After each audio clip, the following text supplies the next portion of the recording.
Hi friends, எல்லோரும் எப்படி இருக்கீங்க? நல்லா இருக்கீங்களா? இன்றைக்கி வீடியோ போடுறதுக்கு கொஞ்சம் லேட் ஆகிடுச்சு. ஸோ என்ன நான் இன்றைக்கி பண்ண போகிறேன் அப்படின்னு பார்த்தீங்கன்னா, கீரை. இந்த கீரை தெரியுதா? இதோட இலை இப்படி தான் இருக்கும். இது வந்து சிலோன் கீரை இல்லைனா கோழிக்கீரைன்னு சொல்லுவாங்க. இது எங்கள் வீட்டு பின்னாடியே இருந்துச்சு. ஸோ இது நான் பறித்து மஞ்சத்தூள் உப்பு போட்டு காலையிலேயே இந்த தண்ணியில் ஊற வச்சேன். எதுக்காகனா அந்த பூச்சிலாம் இருக்குல்ல, இந்த இலை பின்னாடி பார்த்திங்கன்னா ஒரு மாதிரி ஒயிட்டாக ஒரு பூச்சி இருக்கும். ஸோ அதுக்காக நான் வந்து மஞ்சத்தூள் உப்பு போட்டு இப்படி ஊற வச்சுருக்கேன். இது வந்து ரொம்ப ரொம்ப குளிர்ச்சியான கீரை. ஸோ இந்த வெயில் டைம் நம்ம வந்து அடிக்கடி சேர்த்துக்கலாம். இது உங்கள் ஊரில் என்ன பேர் சொல்லுவாங்க அப்படின்னு சொல்லுங்கள். ஸோ இது காலையிலே ஊற வச்சது நம்ம செய்யணும் அப்படின்னு சொல்லிட்டு இன்னும் செய்யலை, இப்போ தான் செய்ய போகிறேன். அதுக்கப்புறம் இந்த பக்கம் பார்த்திங்கன்னா கீரைக்கு வந்து சிறுபருப்பு, இதுவும் காலையிலே ஊற வச்சாச்சு.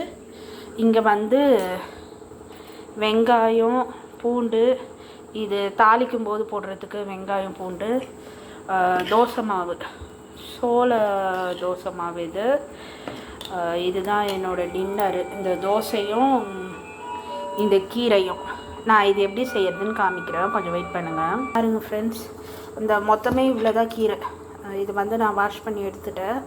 ஒரு 2 கைப்பிடி அளவு தான் இருக்கும். பருப்பு போடுறதுனால கூடவே வரும் கீரை. இதை வந்து நம்ம குக்கரில் முதல்ல வச்சு வேக வச்சுப்போம். பாருங்கள் ஃப்ரெண்ட்ஸ், கீரை, சிறுபருப்பு, மஞ்சத்தூள், பெருங்காயத்தூள், உப்பு, பெரிய வெங்காயத்தில் பாதி வெங்காயம் பொடியாக நறுக்கணுது, ஒரு 4 பூண்டு, உப்பு. ஏன்னா கீரை காலையிலேருந்து உப்பு தண்ணியில் ஊறி இருக்குது. ஸோ அதுலேயே கொஞ்சம் உப்பு இருக்கும். அதனால் பருப்புக்கு தேவையானது மட்டும் உப்பு கொஞ்சம் போட்டு வச்சாச்சு. இது வந்து இந்த தண்ணியில் ஊறினதுனால தான் அந்த கீரையோட பச்சை நிறம் மாறாமல் அப்படியே ஃப்ரெஷ்ஷாக இருக்குது. இதை அப்படியே நம்ம என்ன பண்ணுவோம், அடுப்பில் வச்சிடலாம். கொஞ்சம் வெயிட் பண்ணுங்க.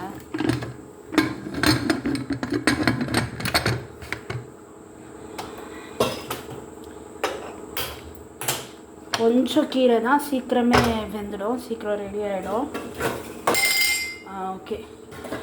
எனக்கு வந்து என்னென்னா, இந்த வீடியோவில் வந்து வீடியோ எடுக்கும்போது பேக் கேமரா ஃப்ரண்ட் கேமரா டக்குன்னு மாற்ற முடியல. அது என்ன பிரச்சனைன்னு தெரியல. ஸோ இப்போ இந்த கீரையோட பெனிஃபிட் அப்படின்னு பார்த்திங்கன்னா, இது வந்து ரொம்ப குளிர்ச்சியான கீரை.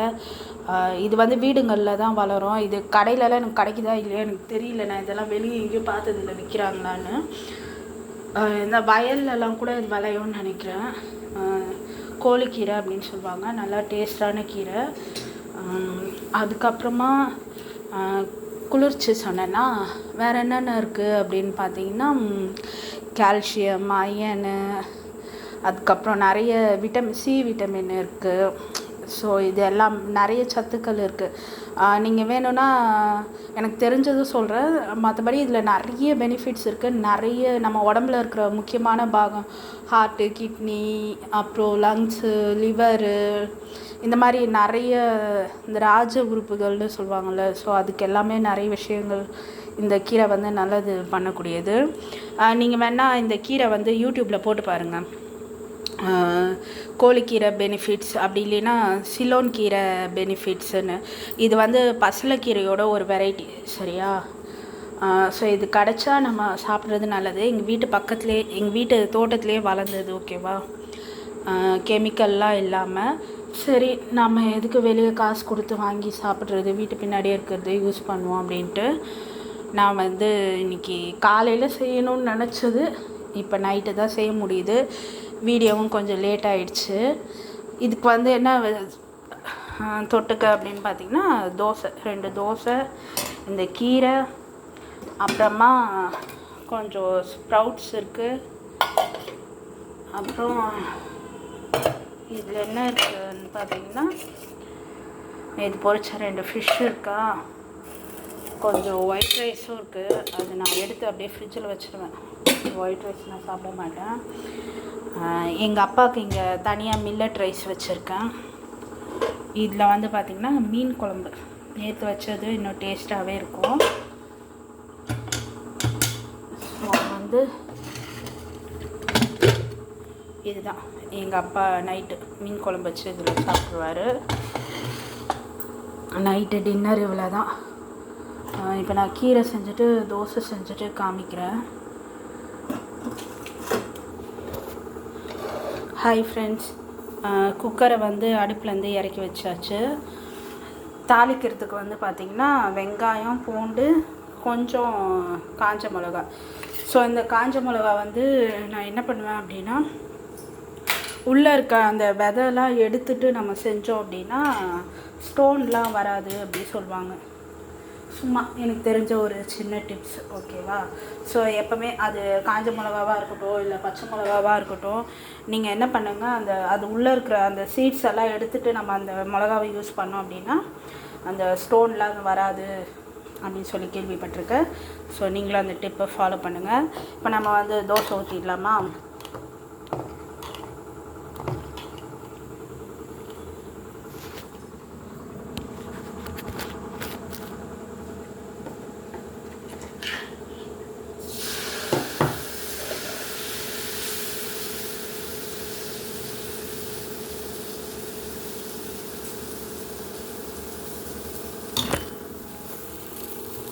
தோசை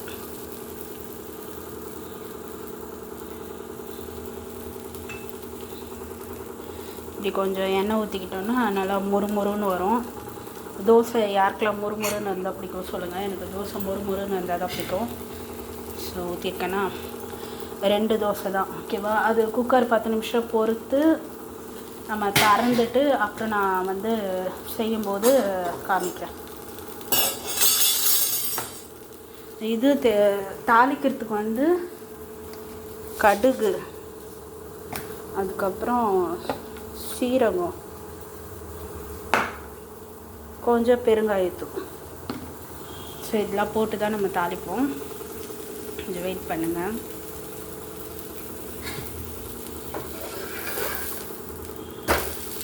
எப்படி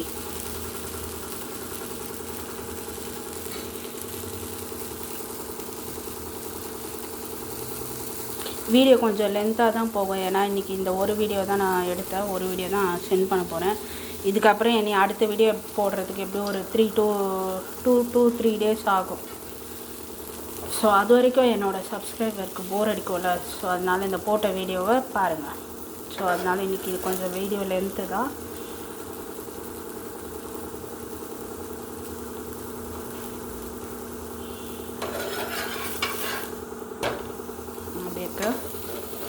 ஒரு தோசையா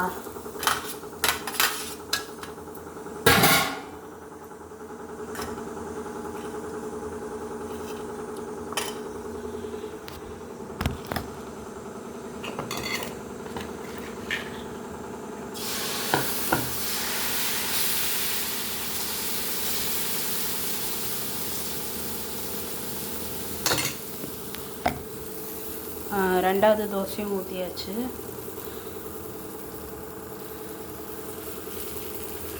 சிலர்லாம் சொல்கிறீங்கள நைட்டு கீரை சாப்பிட்டா செட் ஆகாது அப்படின்லாம். எனக்கு அந்த மாதிரிலாம் எதுவுமே கிடையாது. எப்போ எது சாப்பிட்டாலும் செட் ஆகிடும், எந்த பிரச்சனையும் கிடையாது. ஸோ நான் எதுனாலும் நம்மளுக்கு இந்த ஃபுட்லலாம் ரெஸ்ட்ரிக்ஷன்ஸே கிடையாது. இதுதான் சாப்பிட்ணும், இது சாப்பிடக்கூடாது அப்படின்லாம். எதுனாலும் சாப்பிடுவேன், எப்போ வேணாலும் சாப்பிடுவேன். நான் பசிச்சா எப்போ வேணால் சாப்பிட்டுப்பேன். அதே மாதிரி காம்பினேஷனும் இதுக்கு நல்லாயிருக்கும். ஏன்னா இது வந்து நம்ம அரிசி தோசை கிடையாது, சோள தோசைன்றதுனால இந்த வெண்டைக்காய் கூட்டு, கீரை கூட்டு, இது மாதிரி இதெல்லாமே வந்து இந்த இந்த மில்லட் தோசைங்களுக்கு வந்து செட் ஆகிடும். அதனால் எனக்கு வந்து இந்த மாதிரி சாப்பிட்றதுலாம் பிடிக்கும். அதனால நான் இப்படி சாப்பிடவும் செய்வேன், எனக்கு செட் ஆகிடும். அதை மீதி மாவை வந்து ஃப்ரிட்ஜில் வச்சிடலாம். இனி எப்பயாவது நாளை காலையிலைக்கோ இல்லை நைட்டுக்கோ ஒரு 2 தோசை சுட்டுக்கலாம்.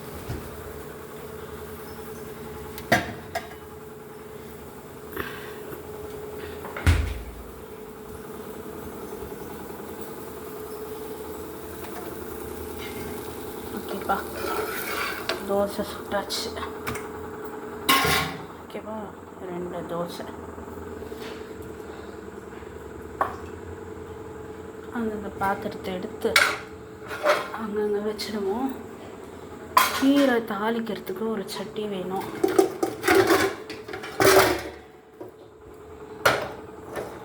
இந்த சட்டியில் தான் கீரை செய்ய போகிறோம். ஓகே ஃப்ரெண்ட்ஸ், இப்போ நம்ம வந்து கீரை நம்ம தாளிக்கலாம்.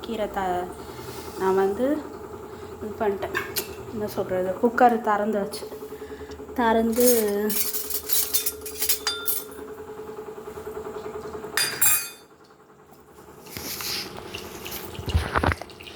கடைஞ்சாச்சு கீரையை.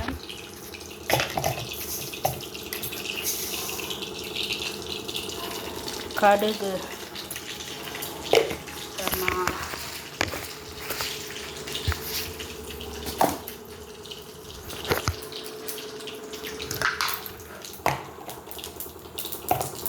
சீரகம்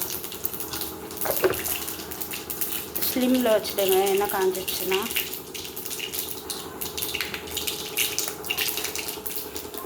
காஞ்ச மிளகா, அப்புறம்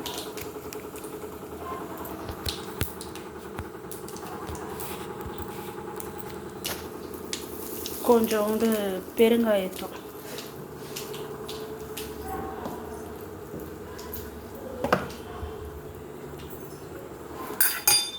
இது ஒரு கிண்டிட்டு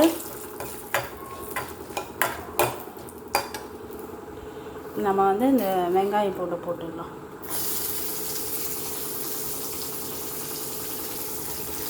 கீரைக்கு வந்து ரொம்ப உப்பு ஏற்காதுன்னு சொல்லுவாங்க. ஸோ அதனால் உப்பு நம்ம லைட்டாக பார்த்து தான் போடணும். இது போட்டு கொஞ்சம் வதங்கின அப்புறம் அந்த கடைஞ்சி வச்சுருக்கோம்ல கீரை, இந்த எப்படி இருக்குது. ஸோ இதை வந்து நம்ம அதில் ஊற்றிட்டு கொஞ்சம் கட்டியாக கூட்டு மாதிரி பண்ணணும்.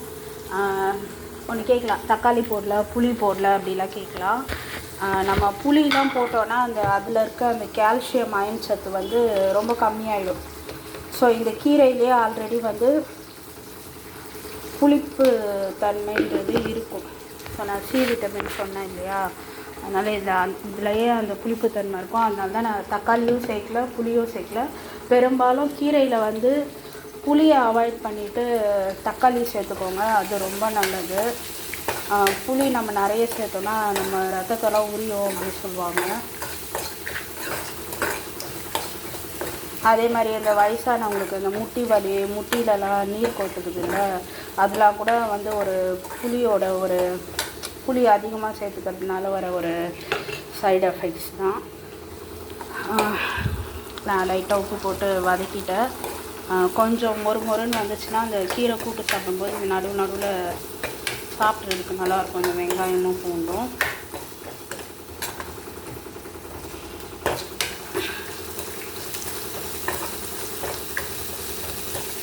ஓகேவா?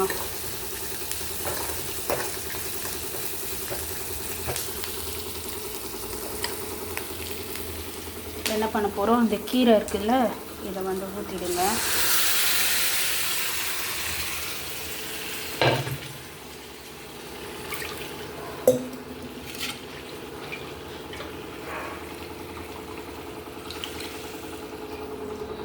அவ்வளோதான் ஃப்ரெண்ட்ஸ், நம்மளோட பூவை வந்து நம்ம ரெடி பண்ணிட்டோம். அடுப்பை வந்து இப்போ கூட்டி வச்சுக்கலாம்.